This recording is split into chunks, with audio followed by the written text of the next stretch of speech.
ईमान, बेटा तुम भी साथ चलती। मामा, आप भी बार बार एक ही बात करे जा रही हैं। आपको कहा भी है कि मुझे अपनी यूनिवर्सिटी की तैयारियां करनी है, इसीलिए तो मैं अपनी दोस्त इर्शिया की मेहंदी पर नहीं गई।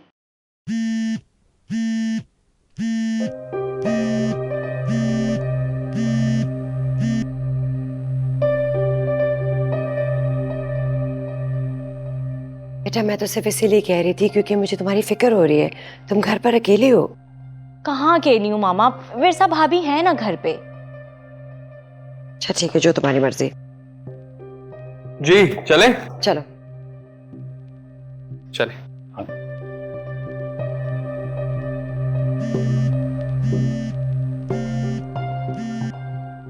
हेलो शाहिद, क्यों बार बार कॉल्स कर रहे थे? मामा पापा के साथ थी मैं। अरे मैं ये सोच रहा था कहीं तुम उनके साथ ना चली जाओ। तुम्हें याद है ना, तुमने आज मेरे साथ आना है। शाहिद मुझे बहुत डर लग रहा है इस तरह। तुम ऐसा करो, तुम दुबई चले जाओ, मैं यही सोचूंगी कि तुम मेरी किस्मत में ही नहीं थे। अब ऐन मौके पे ऐसा मत करो यार। मेरी जान, मैंने अपने दोस्त के घर सारा इंतजाम कर लिया निकाह का। ऐसा नहीं करो। शाहिद मुझे बहुत डर लग रहा है, ये ना हो बाद में कोई मुश्किल खड़ी हो जाए। अगर पापा और भाई को पता चल गया वो तो मुझे जान से ही मार देंगे। इसका मतलब ये कि तुम्हें मुझ पर एतबार ही नहीं है अभी तक। मैं तुम्हें कैसे यकीन दिलाऊं यार। ईमान, मैं तुम्हारे साथ हूं, तुम क्यों परेशान हो रही हो? अच्छा चलो ठीक है, फोन बंद करो, मैं अब तैयारी करती हूँ। देखो मुझे मामा पापा के आने से ना पहले घर वापस आना है, ये देख लेना। तुम फिक्र ही मत करो इस बारे में। बस 1 घंटे में काम हो जाएगा सारा।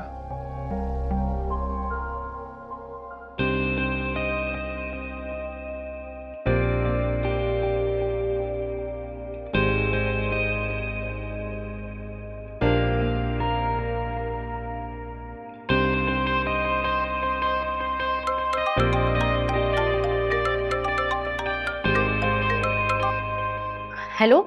हेमन, मैं बाहर खड़ा हूँ। हाँ ठीक है, मैं आ रही हूँ।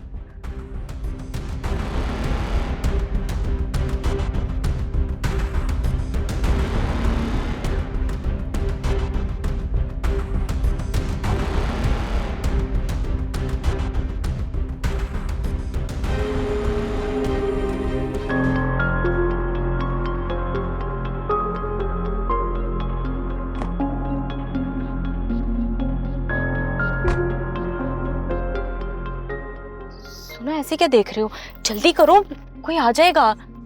चलो।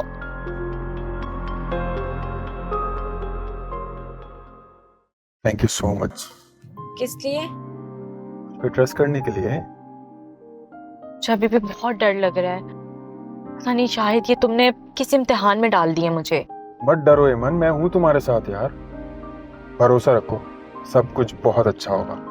मैं बार बार अपने आप से एक सवाल पूछ रही हूँ, मैं ये जो सब कुछ कर रही हूँ वो सही है या गलत है? कहीं बाद में मुझे अपने फैसले पर पछताना ना पड़े। मैं कह रहा हूं ना तुमसे, सब कुछ ठीक होगा यार, तुम भरोसा रखो मेरे को। और मैंने पूरी कोशिश की थी कि अपनी अम्मी को तुम्हारे घर लाऊं और तुम्हारा हाथ उनसे मांगूं। ठीक है, तुम अपनी अम्मी को लाना चाहते थे, मगर समाज की दीवार भी तो तुम्हारे अब्बू है ना। फिर भी वो हमारे रिश्ते को कभी कबूल नहीं करते, क्योंकि वो हमारी शादी कहीं और करवाना चाहते थे। यार कोई कबूल करे ना करे क्या फर्क पड़ता है। मैं मानता हूं, तुम मानती हो। तुम देखना, हमारा एक छोटा सा घर होगा जहां मैं रहूंगा, तुम रहोगे और हमारे छोटे छोटे से बच्चे होंगे। और वालिदैन का क्या है यार, वो तो औलाद को एक न एक दिन माफ कर ही देते हैं।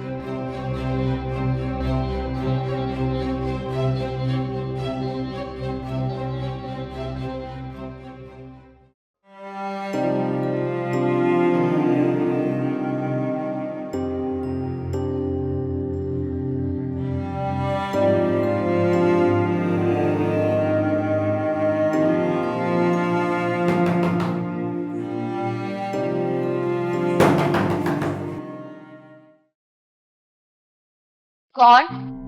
अम्मी मैं हूँ। बेटा अंदर आओ, जल्दी से अंदर आओ। अंदर आ जाओ। बहुत मुश्किलों से सबसे छुप के नौकरानी का बुर्का पहन के आई हूँ।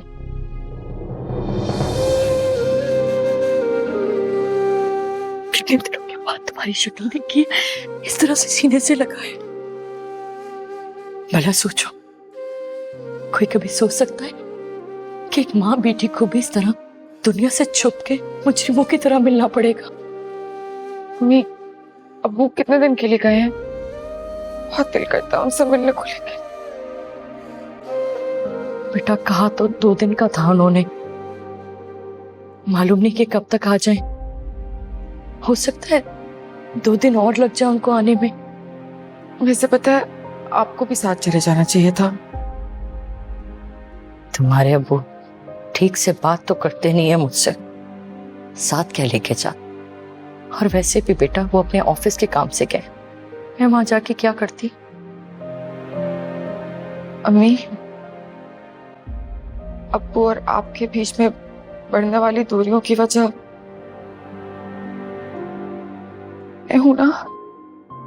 नहीं बेटा, तुम ऐसा क्यों कह रही हो? मत सोचो ऐसा। इंसान के नसीब में जो दुख होते हैं ना, वो किसी के भी टालने से टलते नहीं है। उन दुखों को तो आना ही होता है, सब आ जाते हैं। अम्मी, लेकिन पहले तो आपके और अब्बू के बीच में छोटी मोटी तो मैं भी नहीं होती थी। और आप देखिए। बेटा, तुम खुद को क्यों कोस रही हो? मत कोसो, खुद को जिम्मेदार मत ठहराओ। और वैसे भी हमारी तो कट चुकी, तुम हमारे लिए परेशान मत हो। तुम अपनी सुनाओ, ये बताओ कि तुम्हारी तरफ से वकार और उसके घर वालों का रवैया तब्दील हुआ कि नहीं?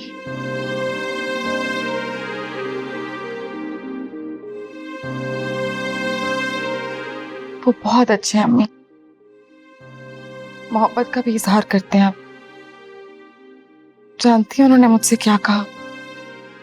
कह रहे थे कि मैं अपनी पूरी कोशिश करूंगा कि दुनिया की कोई भी ताकत तुम्हें मुझसे अलग ना कर सके। और मैंने वो वाली बात भी की थी, अप्पू और ताया वाली। तो फिर वकार ने क्या कहा? उन्होंने कहा कि जब तक तुम नहीं चाहोगी तुम्हें मुझसे दुनिया की कोई ताकत अलग नहीं कर सकती, तुम्हारे अप्पू भी नहीं। सच बेटा? वकार ने तुमसे ऐसा कहा? माशाल्लाह। फिर तो बेटा तुमने वो सब कुछ हासिल कर लिया जो एक औरत की असल मंजिल होती है। बस एक बात याद रखना, इस पूरी दुनिया में ना सबसे अहम शौहर होता है। अगर शौहर साथ हो ना, तो चाहे सारी दुनिया आपके खिलाफ हो जाए, कोई फर्क नहीं पड़ता। देखो, बातों बातों में मैं तो ये भूल ही गई कि मैंने आज गाजर का हलवा बनाया था। तुम्हें पसंद है ना? मैं तुम्हारे लिए लेकर आती हूँ। मम्मी नहीं, मुझे कुछ नहीं खाना। आप यहाँ बैठे बातें करें बस मुझसे कुछ देर।